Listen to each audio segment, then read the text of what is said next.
sini saya akan menjelaskan mengenai keputusan ketenagakerjaan dalam jangka panjang. Dalam jangka panjang, persediaan modal perusahaan tidak tetap. Perusahaan dapat memperluas atau mengecilkan ukuran dan peralatan pabriknya. Oleh karena itu, dalam jangka panjang perusahaan memaksimalkan keuntungan dan memilih berapa banyak pekerja yang akan dipekerjakan dan berapa banyak pabrik dan peralatan yang akan diinvestasikan. Selanjutnya, Isokwan. Isokwan adalah kurva yang menggambarkan semua kombinasi antara tenaga kerja dan modal yang menghasilkan tingkat output yang sama. Dengan melihat Isokwan, perusahaan dapat membandingkan efisiensi dari berbagai kombinasi input. Dapat dilihat dari kurva 3.6, sifat kurva Isokwan. Yang pertama, Isokwan harus miring ke bawah. Artinya jika ingin meningkatkan penggunaan satu input, maka pengguna input lainnya harus dikurangi agar tingkat outputnya tetap sama. Yang kedua, Isokwan tidak berpotongan. Dua Isokwan tidak akan pernah berpotongan karena setiap Isokwan mewakili tingkat output yang berbeda. Yang ketiga, Isokwan yang lebih tinggi diasosiasikan dengan tingkat output yang lebih tinggi. Dan yang keempat, Isokwan cembung ke titik asal. Artinya, semakin banyak tenaga kerja yang digunakan, modal yang dibutuhkan semakin berkurang. Tetapi pengurangan ini semakin kecil seiring bertambahnya tenaga kerja. Selanjutnya, Isokos. Gambar 3.7 garis Isokos. Semua kombinasi modal tenaga kerja yang berada di sepanjang kurva Isokos tunggal sama-sama mahal. Kombinasi modal tenaga kerja yang terletak pada kurva Isokos yang lebih tinggi lebih mahal. Kemiringan suatu Isokos sama dengan rasio harga input. Persamaan Isokos biaya produksi adalah C sama dengan WE ditambah RK. Garis yang menghubungkan semua berbagai kombinasi tenaga kerja dan modal yang dapat disewa perusahaan dengan pengeluaran biaya sebesar C0 disebut garis Isokos. Secara khusus, perhatikan bahwa garis Isokos memberikan menu berbagai kombinasi tenaga kerja dan modal yang sama-sama mahal. Kedua garis Isokos yang lebih tinggi menyiratkan biaya yang lebih tinggi. Pada gambar 3.7 mengilustrasikan garis Isokos yang terkait dengan pengeluaran biaya C0 dan C1, di mana C1 lebih besar dari C0.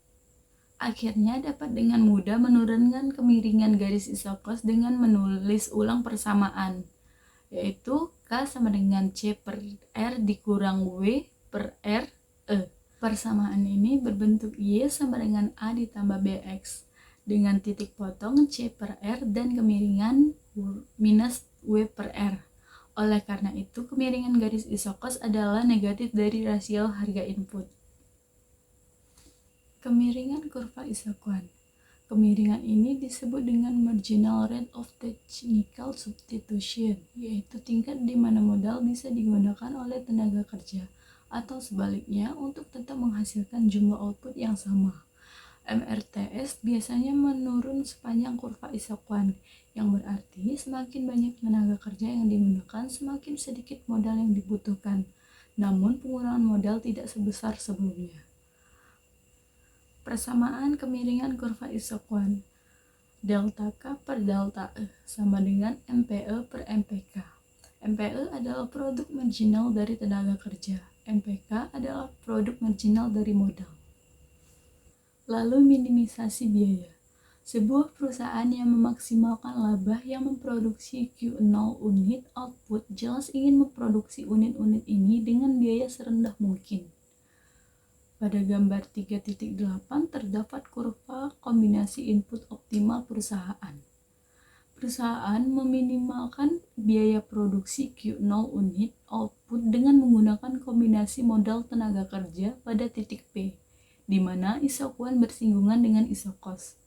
Semua kombinasi modal tenaga kerja lainnya seperti yang diberikan oleh titik A dan titik B terletak pada kurva Isokos yang lebih tinggi. Modal 100 pekerja dan 175 mesin diberikan oleh titik P, di mana Isokos bersinggungan dengan Isokwan.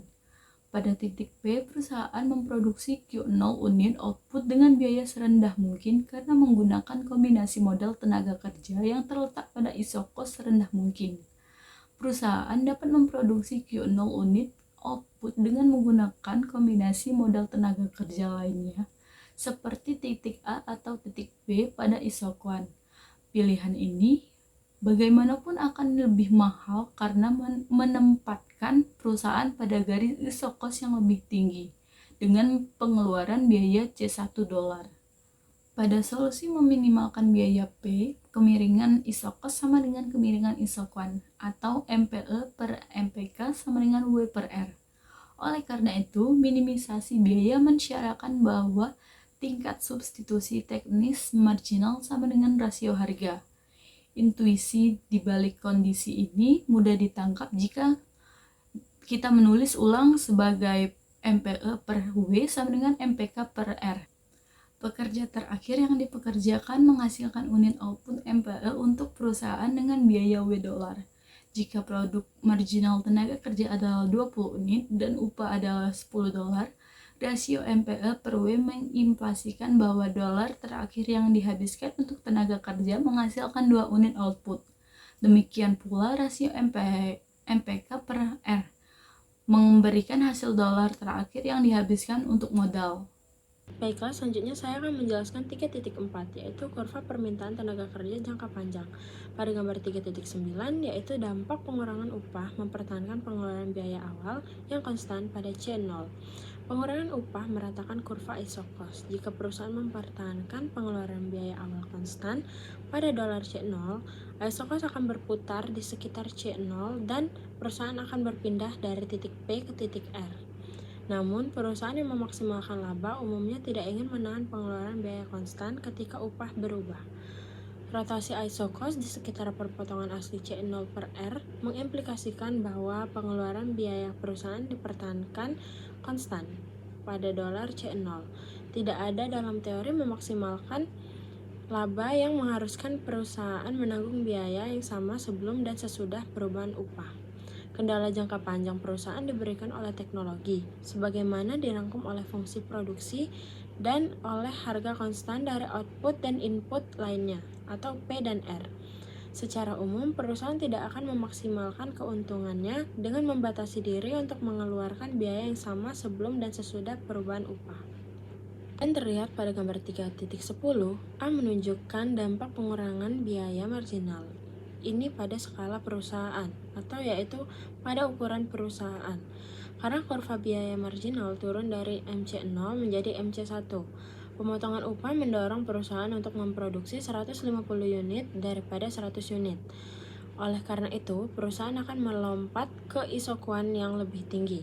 Dan pada kurva B, seperti yang disebutkan sebelumnya, total biaya produksi 150 unit tidak perlu sama dengan biaya produksi hanya 100 unit.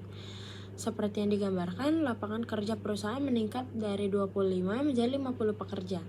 Kita akan melihat di bawah bahwa perusahaan akan selalu mempekerjakan lebih banyak pekerja ketika upah turun. Penempatan titik R pada gambar 3.10b juga mengimplikasikan bahwa perusahaan akan menggunakan lebih banyak modal. Dan dapat ditunjukkan bahwa biaya produksi marginal turun ketika input yang digunakan dalam proses produksi adalah input normal, dalam artian bahwa perusahaan menggunakan lebih banyak tenaga kerja dan lebih banyak modal saat ekspansi, mempertahankan harga tenaga kerja dan modal konstan. Hasil utama dari teori ini bahwa kurva permintaan tenaga kerja jangka panjang miring ke bawah. Juga berlaku bahkan jika tenaga kerja adalah input yang lebih rendah. Selanjutnya pada gambar 3.11 yaitu kurva permintaan tenaga kerja jangka panjang. Pada kurva 3.11 menunjukkan bahwa ketika upah turun dari W0 ke W1, perusahaan meningkatkan jumlah pekerja yang dipekerjakan dari 25 menjadi 50 pekerja. Ini menunjukkan bahwa DLR miring ke bawah. DLR miring ke bawah karena dua efek utama. Yang pertama yaitu efek substitusi terjadi ketika perusahaan mengganti tenaga kerja dengan modal sebagai respons terhadap kenaikan upah, karena modal menjadi relatif lebih murah dibandingkan tenaga kerja.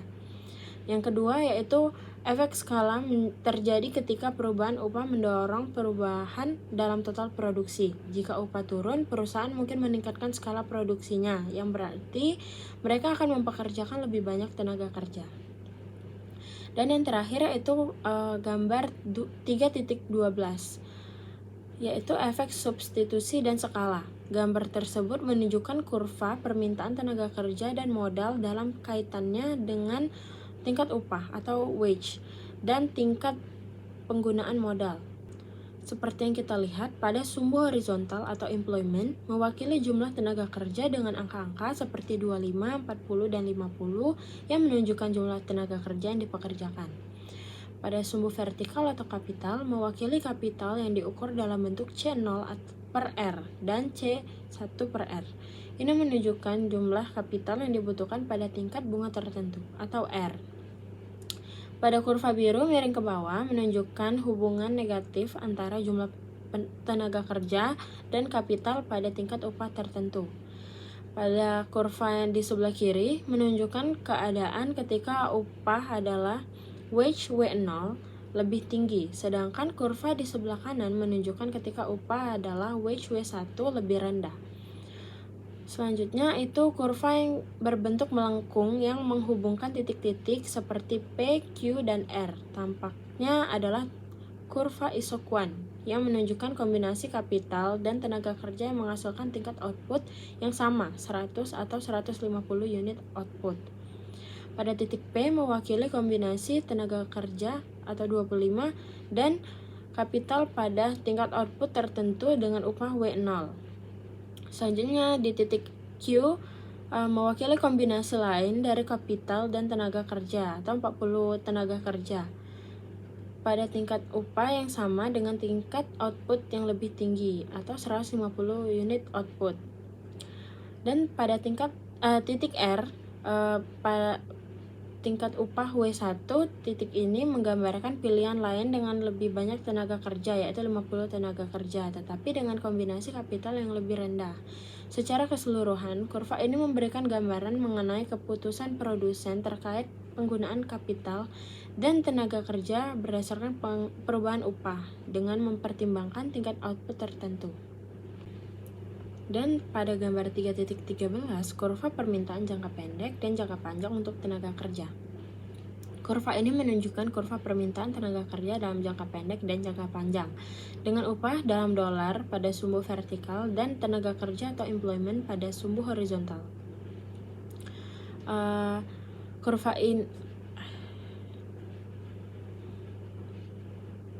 Kurva permintaan tenaga kerja jangka pendek atau short run demand curve.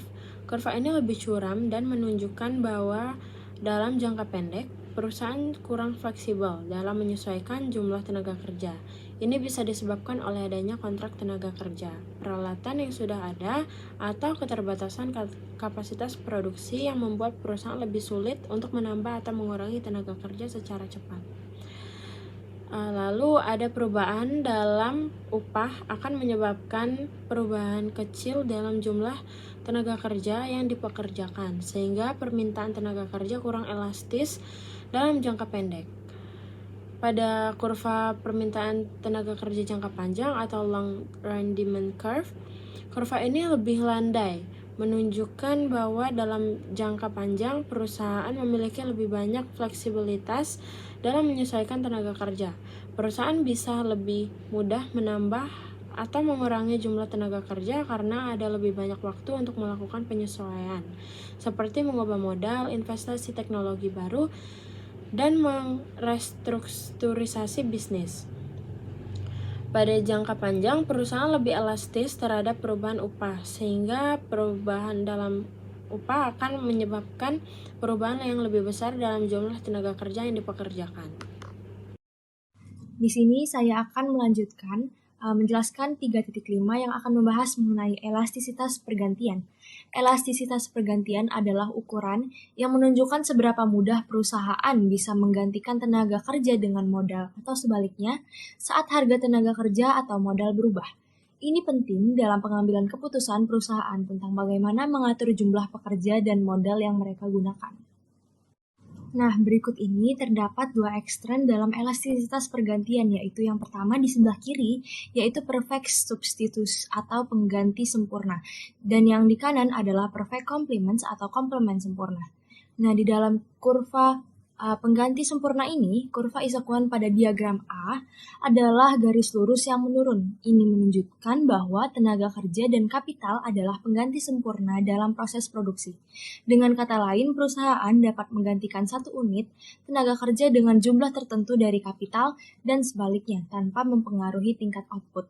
Nah, untuk interpretasi kurvanya, kurva isokuan menunjukkan bahwa untuk mencapai tingkat output tertentu, perusahaan bisa menggunakan berbagai kombinasi kapital dan tenaga kerja. Misalnya, perusahaan dapat memilih untuk menggunakan 200 tenaga kerja dan 0 kapital, atau 100 kapital dan 0 tenaga kerja, atau berbagai kombinasi lainnya di sepanjang garis tersebut.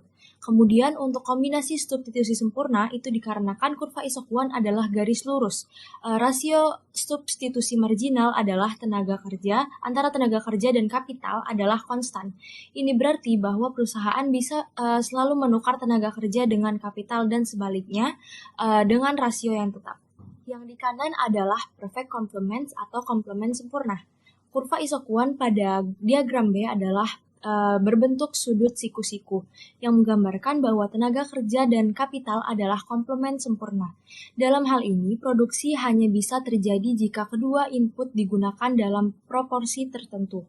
Tidak ada substitusi antara tenaga kerja dan kapital. Satu unit kapital harus digunakan bersama dengan satu unit tenaga kerja untuk mencapai produksi.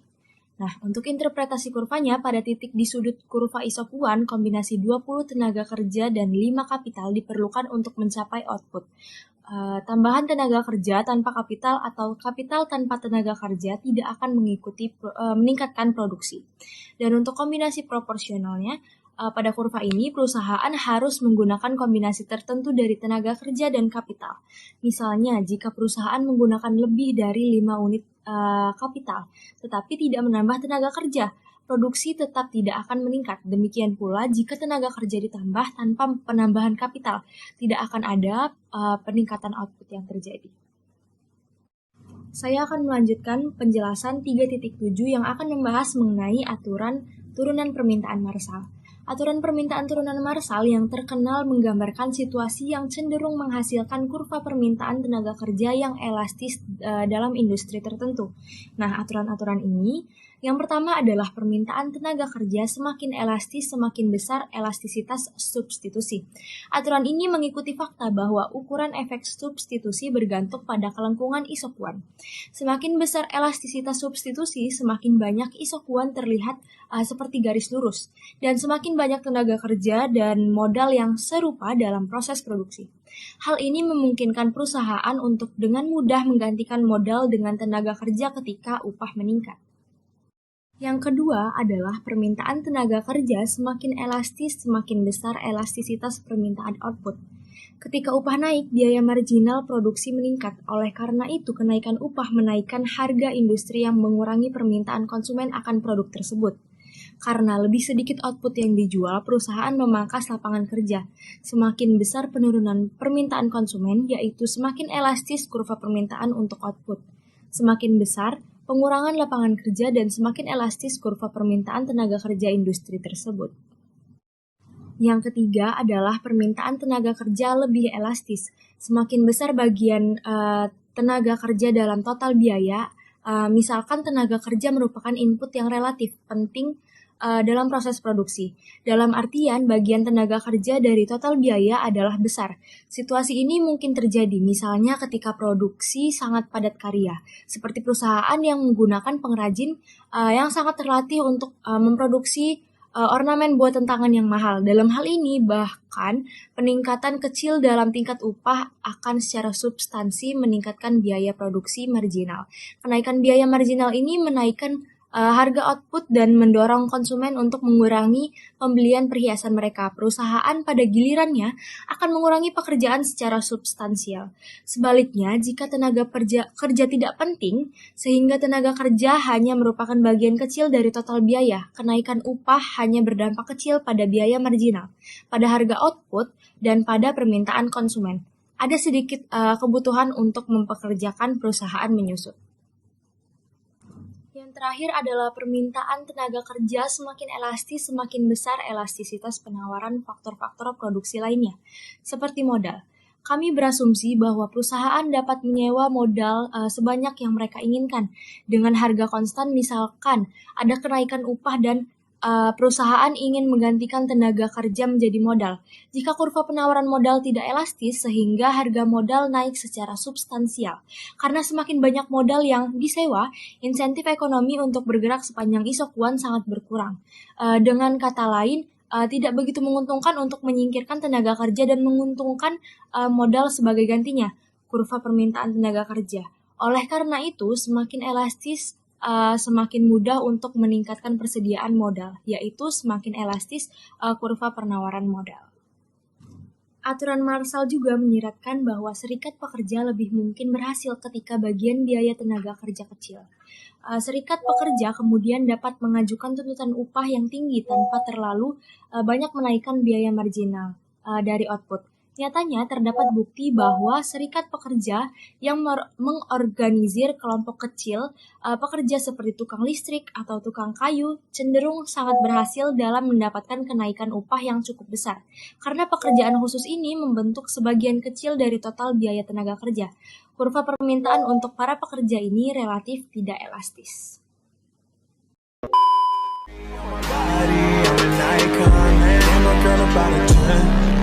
Should fuck her in the Benz.